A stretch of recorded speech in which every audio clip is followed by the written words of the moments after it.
Dalam sebuah hadis riwayat daripada Abu Hurairah radhiyallahu anhu. Abu Hurairah kata Nabi satu hari duduk tak duduk depan orang. Nabi kata, celaka dia, celaka dia, celaka dia 3 kali. Sahabat bila dengar macam tu, sahabat kata, siapa dia ni yang Nabi sebut 3 kali celaka? Siapa dia ni? Nabi kata, yang aku kata celaka 3 kali itu ialah orang yang ada mak ayah, ataupun ada mak saja, ataupun ada ayah saja.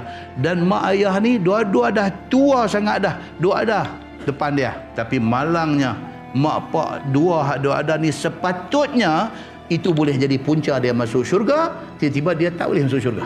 Celaka orang ni. Ibu bapa ni adalah anugerah Allah bagi kat kita. Kita buat baik kat dia, janji dia syurga. Mak ayah ni Allah bagi dekat kita peluang untuk kita berbakti, untuk kita berkhidmat dekat dia.